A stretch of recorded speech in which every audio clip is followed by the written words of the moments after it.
Hello students, this is a literature class for class 12. We will be doing a chapter from Echoes, The Singing Lesson by Catherine Mansfield.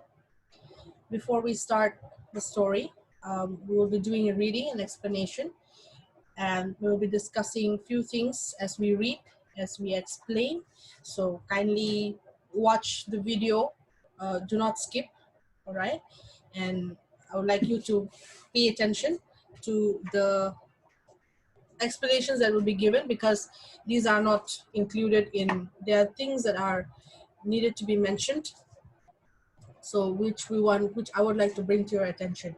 However, uh, I will just let you know a little about the author. Okay, Catherine Mansfield, she is from New Zealand, a very famous author. She's also a short story writer, a poet. She writes letters, journals, reviews, and she did not live for a very long time, just 34 years, but then her life was full of adventure. Okay, she was kind of a rebel. She was very modern, and she went through a time when gender roles for women went through a radical change. Now, this is a very important thing in the life of Catherine Mansfield. The fact that being a woman, okay, either changes everything or changes nothing. So her life went through a kind of a time in history where women's role in the society, women's role in workplaces, in professionals, in any other sphere, okay, was going through a very radical change, where women were not looked as somebody or as people who would just stay home, take care of the children and the household, but where they can also do something that they like, okay, that they loved. She was an emerging female, professional class, and saw herself as a writer first, a woman second. So this is a very important thing about Catherine Mansfield, the author who wrote The Singing Lesson. She saw herself as a writer first. That means professionalism was first, and later on came the individuality. There is a quote that she has said, which I would like to read out. Risk anything. Care no more for the opinion of others. Do the hardest thing on earth for you. Act for yourself. Face the truth. So here she writes for women as all right? She says that act for yourself, face the truth. If you want to do something in life, do it. Do not wait for the approval of others. Do not wait for others to give you a go sign. But then, if you think that that is what you are meant for, that you are you are made for, then just go for it and risk whatever that you can. So The Singing Lesson, it's written in 1920. Okay, it talks about a protagonist, a female character called Miss Meadows, how she undergoes a tremendous emotional experience, okay, and how she gets over that emotional experience. Shall we start reading? With sharp, cold despair, With despair, cold, sharp despair, buried deep in her heart like a wicked knife, Miss Meadows, in cap and gown and carrying a little baton, trod the cold corridors that led to the music hall. Girls of all ages, rosy from the air and bubbling over with the gleeful excitement that comes from running to school on a fine autumn morning, hurried, skipped, fluttered by from the hollow classrooms. Came a quick drumming of voices. A bell rang, a voice like a bird cried Muriel, and then there came from the staircase a tremendous knock, knock, knocking. Someone had dropped their dumbbells. So the first paragraph itself gives us a kind of a background on how the story starts. Okay, it is a school, all right, a girls' school, and Miss Meadows is being introduced in the first paragraph itself. She comes into the school feeling cold, okay, as if there's a something had pierced her heart. So she felt despair, she felt cold, okay, like a wicked knife. Despair here means hopelessness. She felt very hopeless, all right? She felt very cold, not in a mood to talk to anybody, all right? And her heart was feeling wicked. That means, you know how when moods are not there, especially women. So as she comes to the school, she wears a cap and a gown, and then she carries a small stick, a little baton. And she walks along the corridors that are quite cold, and girls from all ages come to the school, as you know, a usual school atmosphere environment, especially on autumn morning. So the students come in, some are running, okay, some are walking, and the bell rings, and then somebody drops the dumbbells. Dumbbells are these musical instruments, okay. The science mistress stopped Miss Meadows. "Good morning," she cried in her sweet, affected drawl. "Isn't it cold? It might be winter." Miss Meadows, hugging the knife, stared in hatred at the science mistress. Everything about her was sweet, pale like honey. You would not have been surprised to see a bee caught in the tangles of that yellow hair. So the science mistress, okay, meets Miss Meadows at the hallway, and she stops her and she says, "Good morning. Don't you feel cold? It feels like winter, although it's just autumn." Miss Meadow hugs the knife. Now, what is the knife that we're talking about here? The knife is not a literal knife, but it is that emotional feeling that she has, okay? That despair, that cold despair.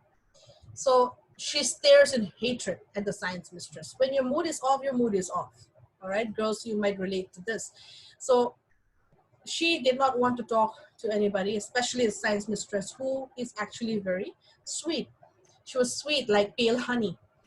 And even if a bee was caught in that yellow hair of hers, it would not have been a surprise. So Miss Meadows grimly says, it is rather sharp." The other smiled at her sugary smile. "You look frozen," she said, her blue eyes wide open. There came a mocking light in them. Had she noticed anything? "Oh, not quite as bad as that," said Miss Meadows, and she gave the science mistress, in exchange for her smile, a quick grimace and passed on. So, intending to continue the conversation, okay, she says, "You look frozen, you look so cold." And then kind of like, jokingly. But then Miss Meadows did not take that, okay? She did not accept that. And she says, "No, I'm fine, okay? I'm not quite as bad as that. I am not frozen." Now, Miss Meadows kind of thought that maybe Miss Meadows already knows what she's going through. Maybe she's already noticed that sharp, cold despair in her. So she mentions the word frozen. But here it's just her thinking and her imagination. And she gives a quick grimace, a short laugh like that, and then she just passes on. Forms 4, 5, and 6 were assembled in the music hall. The noise was deafening. On the platform by the piano stood Mary Beasley, Miss Meadows' favorite, who played accompaniments. She was turning the music stool. When she saw Miss Meadows, she gave a loud warning, "Shh, girls!" And Miss Meadows, her hands thrust in her sleeves, the baton under her arm, strode down the center aisle, mounted the steps, turned sharply, seized the brass music stand, planted it in front of her, and gave 2 sharp taps with her baton for silence. So everybody is assembled at the music hall. So we come to know that Miss Meadows is a music teacher, okay? And girls from 4, 5, and 6 classes were already assembled. And the noise that they made was deafening. That means it was quite loud.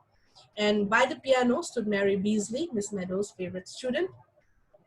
She was just turning her music stool. When she saw Miss Meadows, she gave a loud warning to the girls. She said, "Shh, Miss Meadows is coming." And then Miss Meadows thrusted her hands in her sleeves. That means she pulled up her sleeves and kept the baton under her arm, strode towards the center of the hall, and gave 2 sharp taps on the baton for silence. "Silence, please," immediately.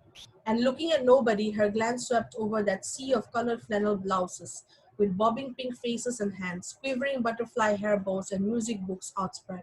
She knew perfectly well that what they were thinking. "Meady is in a wax." Well, let them think it. Her eyelids quivered. She tossed her head, defying them. What could the thoughts of those creatures matter to someone who stood there bleeding to death, pierced to the heart, by such a letter? So here, when she enters the music hall, she immediately tells the students to remain silent, okay? And she could read her students, as all teachers can read students. She could read the class, and she could see that they had already kind of figured out in what emotional state their teacher is in this morning. She was not in a good state, and somebody whispered, "Meady is in a wax." That means she is not in a good mood. But she did not care. She says, "Well, let them think it. Okay, let them think the way they want to think. Let them think that I'm in a bad mood or whatever. I do not care about it. How will they understand what I am going through? Okay, I am here, standing and bleeding to death, pierced to the heart, by such a letter. So what the reason behind Miss Meadows' sour mood in that morning was a letter. And she did not really care what people thought about it, because why? She was more concerned about the letter than how she behaved with others. I feel more and more strongly that our marriage would be a mistake. Not that I do not love you. I love you as much as it is possible for me to love any woman. But, truth to tell, I have come to the conclusion that I am not a marrying man. And the idea of settling down fills me with nothing but, and the word disgust was scratched out lightly, and regret written over the top. Basil. So the letter says that marriage would be a mistake. Okay, it's not me. Sorry, it's not you. It is me. And it's not that I do not love you. It's not that I'm not kind of a marrying man, and I feel disgusted. Oh, I'm sorry. I feel regret that if I marry you, it will be a huge mistake. So the letter had come from Miss Meadows' fiance named Basil, and he had chosen to break off their engagement with a letter. Right? So it's really a real bummer, actually, uh, to break off a relationship with a letter. So, and this is not just a relationship based on few few promises, but this is a relationship based on an engagement, and the fact that the groom is not ready. Okay, the guy is not ready for a marriage, and he is not blaming anybody but himself. All right, he's not saying that he doesn't love her, but the fact that he is not the kind of person to marry, and he feels disgust with the word marriage, but then he wanted to sound more gentle, so he writes the word regret, however not scratching out the word disgust completely. Miss Meadows stalked over to the piano, and Mary Beasley, who was waiting for this moment, bent forward. Her curls fell over her cheeks while she breathed. Good morning, Miss Meadows. And she motioned towards rather than handed to her mistress a beautiful yellow chrysanthemum. This little ritual of the flower had been gone through for ages and ages, quite a term and a half. It was as much part of the lesson as opening the piano. But this morning, instead of taking it up, instead of tucking it into her belt, while she leant over Mary and said, Thank you, Mary, how very nice. Turn to page 32 was what Mary's horror when Miss Meadows totally ignored the chrysanthemum, made no reply to her greeting, but said in a voice of ice, Page 14, please, and mark the accents well. A good start for a morning. Okay, Mary Beasley waiting for the moment, okay, the moment where she usually gives a flower to her favorite teacher, Miss Meadows, a yellow chrysanthemum, a beautiful yellow flower. This day, this morning, she did not say anything. She did not even take the flower and tuck it into her belt. She did not even say thank you. Miss Meadows was very cold to Mary Beasley. Just imagine your favorite teacher or a teacher you admire the most just giving you a cold shoulder, just ignoring you the whole class. And would you feel strange? Yes, we would. So here, Mary Beasley could not understand why Miss Meadows had chosen to completely ignore her and instead order her, okay, to turn to page 14 and to mark the accents. Staggering moment. Mary blushed until the tears stood in her eyes, but Miss Meadows was gone back to the music stand. Her voice rang through the music hall. So it was really an embarrassing moment for Mary Beasley, okay, a very young girl, but she was strong enough, okay. However, she could not stop the tears in her eyes. Page 14. We will begin with page 14. A lament. Now, girls, you ought to know it by this time. We shall take it all together, not in parts, all together, and without expression. Sing it, though, quite simply, beating time with the left hand. She raised the baton. She tapped the music stand twice. Down came Mary on the opening chord. Down came all those left hands, beating the air, and in chimed those young, mournful voices. Fast, ah, too fast fade the roses of pleasure. Soon autumn yields into winter drear. Fleetly, ah fleetly, music's gay measure passes away from the listening ear. Good heavens, what could be more tragic than that lament? Every note was a sigh, a sob, a groan of awful mournfulness. So At page 14, the song was about a lament. A lament here means a mournful song, a sad song, okay, a song that talks about death and decay. So here she chooses this song. And why would Miss Meadows choose this song? Because emotionally she feels that way. All right. So she tells the girls to sing the song together, and they are not to take parts. They are not to beat any instruments. They are just to beat the time with their left hand so as to hold on a rhythm. And as the song goes, all right, one could listen to the song and comment that it is so tragical, that the song is so sad, that every note, every sigh, every sob was a kind of a awful mournfulness. Miss Meadows lifted her arms in the white gown and began conducting with both hands. I feel more and more strongly that our marriage would be a mistake, she beat, and the voices cried fleetly, ah, fleetly. What could have possessed him to write such a letter? What could have led up to it? It came out of nothing. His last letter had been all about a fumed oak bookcase he had bought for our books and a natty little hall stand he had seen. A very neat affair with a carved owl on a bracket, holding 3 hat brushes in its claw. How she had smiled at that! So like a man to think one needed 3 hat brushes. From the listening ear sang the voices. So, in contrast to the previous letter that she received from Basil, it was completely different because he had talked about buying a bookcase for them. He had wrote about a hall stand that he had bought with the shape of an owl carved over it. And now here he's saying that the marriage would be a mistake. So it was totally difficult for Miss Meadows to believe that Basil could just, turn over and write such a devastating letter to her. Once again, said Miss Meadows, but this time in parts, still without expression. Fast, Otto, fast, with the gloom of the contraltos added, one could scarcely help shuddering. Fade the roses of pleasure. Last time he had come to see her, Basil had worn a rose in his buttonhole. How handsome he had looked in that bright blue suit with that dark red rose. And he knew it too. He couldn't help knowing it. First he stroked his hair, then his mustache. His teeth gleamed when he smiled. So the song stopped, all right, and she asked them to sing again, but with parts. As you all know, in music we have 4 parts, all right. So this time the contraltos were added, and as the song continued with just the voices and the piano, it was shuddering. That means it was so sad that a person listening to the song could just shudder and feel the sadness in that song. And again, Miss Meadows starts diverging from the situation, from the atmosphere.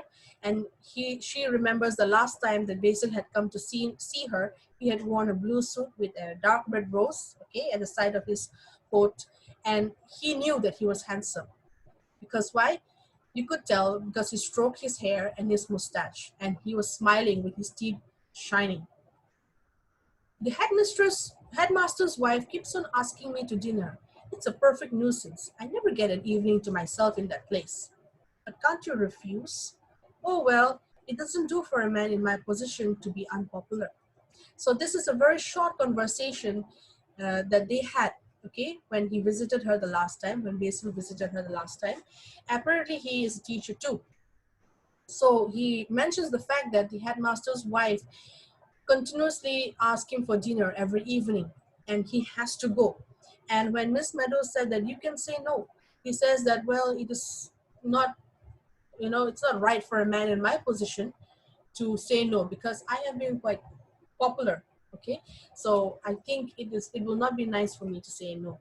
So here you can see that Basil is also a little bit um, proud, as we can say, of his looks, all right, and the fact that he is completely fine with the headmaster's wife flirting with him.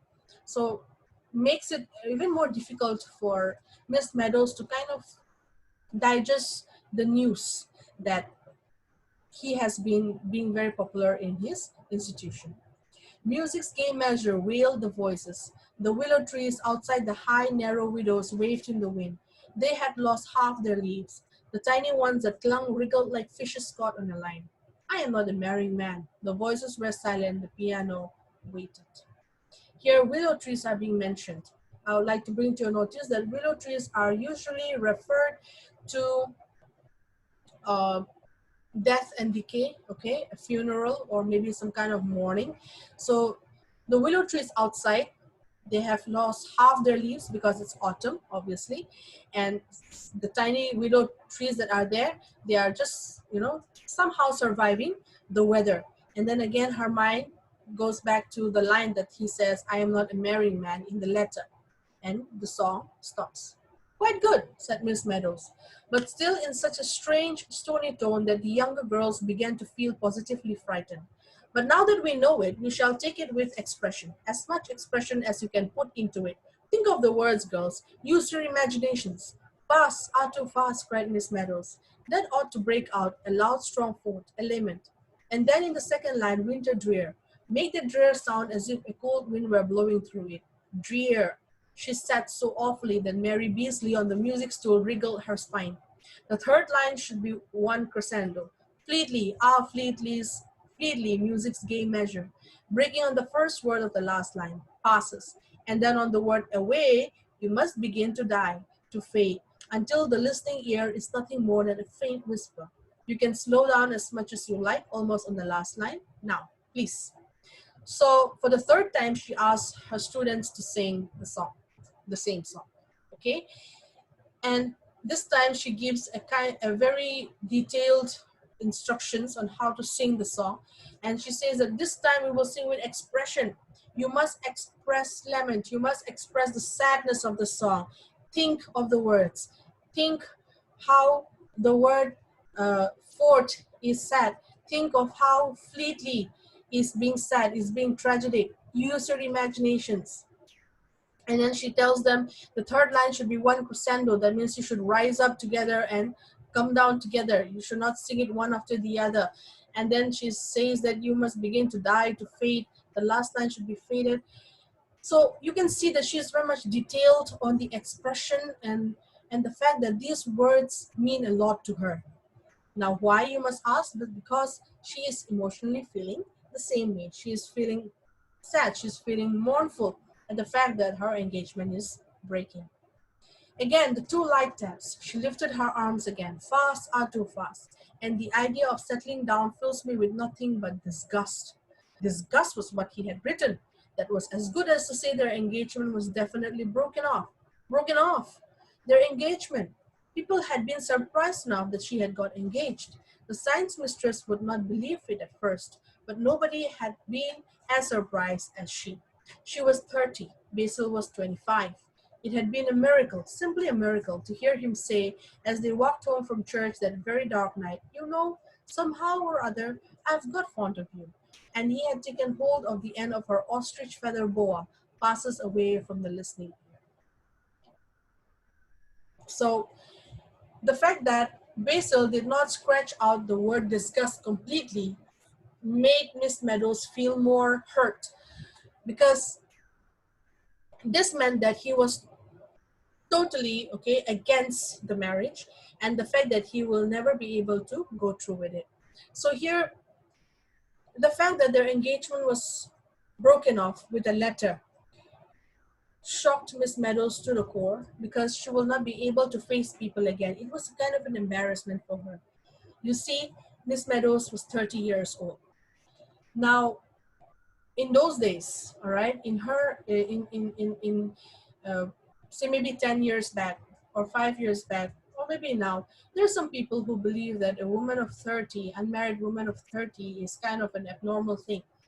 So the fact that Basil was 25, 5 years younger to Miss Meadows, and the fact that he had proposed to her had been kind of a surprise. In fact, she calls it a miracle, because nobody expected her to get engaged in such an age, nor had they expected that a person like Basil, who is 5 years younger than her, would want to marry a woman of 30 years old. So she was totally devastated, because it is not possible for her to face any people again after this. She was filled with embarrassment. Repeat, repeat, said Miss Meadows. More expression, girls, once more. So They are going to sing the song for the fourth time. Fast are too fast. The older girls were crimson. They were turning red. Some of the younger ones began to cry. Big spots of rain blew against the windows, and one could hear the willows whispering, "Not that I do not love you." "But, my darling, if you love me," thought Miss Meadows, "I don't mind how much it is. Love me as little as you like." But she knew that he did not love her. Not to have cared enough to scratch out that word disgust so that she could not read it. Soon autumn yields unto winter drear. She would have to leave the school too. She could never face the science mistress or the girls after it got known. She would have to disappear somewhere, passes away. The voices began to die, to fade, to whisper, to vanish. So as the girls began to sing the song again for the fourth time, okay, some of them already started crying, and she could hear the willow trees in the wind, okay, and the rain started falling, and she could feel that the trees were kind of swaying, saying that, "Not that I do not love you." And Miss Meadows started thinking, if he really loves me, then he should just love me as he can love me. He doesn't have to be too much, or he doesn't have to be less. He can just love me as he could. But she knew that he did not love her because he did not care enough to strike the word disgust. He did not scratch it out completely. That means that he did not mind if she had seen the word disgust, so as to make it clear that he was definitely not going to marry her, and he definitely did not love her. And this was very embarrassing. This was very staggering moment for Miss Meadows, because why? She would be so embarrassed that she would not be able to face anybody, especially the sweet science mistress, nor the girls, nor the school, nor the people in the society. She already thought that maybe I would have to leave this town or this institution and go to someplace else. Suddenly the door opened. A little girl in blue walked fussily up the aisle, hanging her head, biting her lips, and twisting the silver bangle on her red little wrist. She came up the steps and stood before Miss Meadows. "Well, Monica, what is it?" "Oh, if you please, Miss Meadows," said the little girl, gasping, "Miss White wants to see you in the mistress's room." "Very well," said Miss Meadows, and she called to the girls, "I shall put you on your honor to talk quietly while I am away." But they were too subdued to do anything else. Most of them were blowing their noses. So suddenly Miss Meadows gets called to the headmistress room, all right? And she leaves the girls and tells them to keep quiet as she goes to the headmistress room. But the girls were too scared already to even start talking, that some of them were even blowing their noses. The corridors were silent and cold. They echoed to Miss Meadows' steps. The headmistress sat at her desk. For a moment she did not look up. She was, as usual, disentangling her eyeglasses, which had caught in her lace tie. "Sit down, Miss Meadows," she said very kindly, and then she picked up a pink envelope from the blotting pad. "I sent for you just now because this telegram has come for you." "A telegram for me, Miss Wyatt?" "Basil? He had committed suicide," decided Miss Meadows. Her hand flew out, but Miss White held the telegram back a moment. "I hope it's not bad news," she said, so more than kindly, and Miss Meadows tore it open. The corridors were silent and cold, kind of like, giving a background uh, uh, atmosphere to the feeling that Miss Meadows has been harboring in herself since morning. And as she enters the headmistress room, she could see that she was busy with her eyeglasses caught in her lace tie, and she hands her a pink envelope. And the first thing that comes to Miss Meadows' mind is Basil. Did he commit suicide? Now, Miss Meadows did not care for what she felt or what could have been. But the first thing she cared was maybe Basil felt so much of regret that he had committed suicide. Her hand flew out for the telegram, but Miss Wyatt says that, "I hope it is not bad news." And then she said so kindly that Miss Meadows tore it open. "Pay no attention to letter. Must have been mad. What had stand today? Basil." She read. She could not take her eyes off the telegram. "I do hope it's nothing very serious," said Miss Wyatt, leaning forward. "Oh no, thank you, Miss Wyatt. It's nothing bad at all. It's from my fiance saying that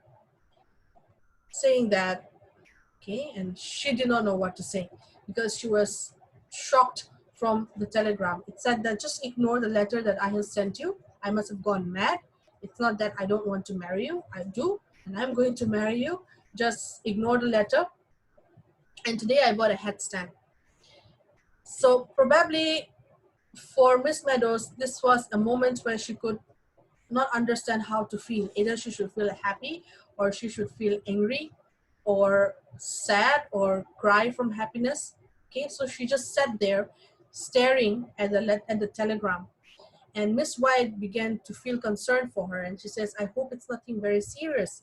And Miss Meadows could not say anything. She just keeps on, stammering. She says, it's nothing bad. It's from my fiance. And he was saying, and if she has to say something, that she would have to refer to the previous letter. So she could not decide what to say. I see, said Miss White. And another place. Then you 15 minutes more of your class, Miss Meadows, haven't you? Yes, Miss White. She got up, she half ran towards the door. Oh, just 1 minute, Miss Meadows, said Miss White. I must say, I don't approve of teachers having telegrams sent to them in school hours unless in case of very bad news such as death or a very serious accident or something to that effect. Good news, Miss Meadows, will always keep, you know. So here, Miss White began to realize that the telegram was not something of a serious matter. Okay, it was actually not sad, but it was good because she could see that Miss Meadows was already smiling, and she just got up to go and resume her music class. So kind of leaving her with a warning, she says that I would not like this kind of situation to be repeated again. If it is not something bad news, then good news will always can wait. But we know, the reader knows that this good news could not have waited, because why? If this good news wait, then Miss Meadows would have made a very serious bad decisions. On the wings of hope, of love, of joy, Miss Meadows sped back to the music hall, up the aisle, up the steps, over to the piano. Page 32, Mary, she said, page 32. And picking up the yellow chrysanthemum, she held it to her lips to hide her smile. Then she turned to the girls, rapt with her baton. Page 32, girls, page 32. We come here today with flowers overladen, with baskets of fruit and ribbons to boot. To congratulate. Stop, stop, cried Miss Meadows. This is awful. This is dreadful. And she beamed at her girls. Beamed, I mean, smiling widely. What's the matter with you all? Think, girls, think of what you're singing. Use your imaginations. With flowers overladen, baskets of fruit and ribbons to boot. And congratulate. Miss Meadows broke off. Don't look so doleful, girls. It's ought to sound warm, joyful, eager. Congratulate. Once more, quickly, all together. Now then. So coming back to the music hall, she changes the song, okay? And to what song she changes? She changes to a song that is more joyful, more hopeful, okay? Full of love. And she urges her students to change the mood, okay?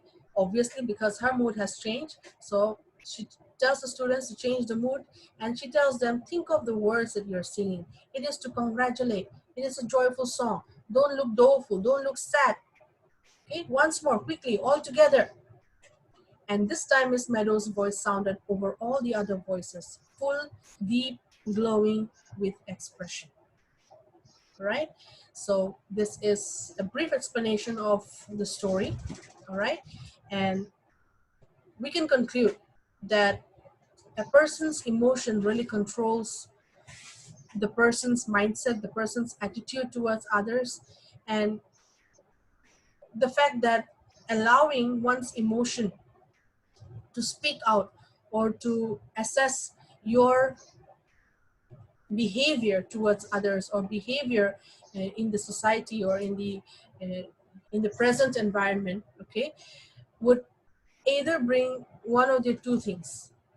If one person allows one's emotion to rule over, then yes, it will be like Miss Meadows, where she chooses a lament, urges the girls to sing, and urges them to feel the same way that she feels, making the music hall a very sad, a very scared, situation. But then again, when her her emotions are again back on field, back on track, she changes the song to a happy song, and here she again urges the girls to sing in a happy mood. So it is very important that in this kind of situations, like Miss Meadows face, for a woman to be able to uh, go through life's routine, okay, whether you're in a profession or whether you are a woman who is a housewife, it is very important that we keep our emotions to ourselves. That is what the society has been telling us, that's what man has been telling us. But here Catherine Mansfield has been able to bring out how the emotions of a woman can really affect the people around, especially young children, okay, and especially how the emotions of a woman can change the way that a person walks or talks or behaves. So I hope you have understood, and if you have any questions, you can always WhatsApp, you can always ask, and I hope in the future we'll be having this live chat, so you may ask for any clarifications during that time. Till then, thank you and see you soon.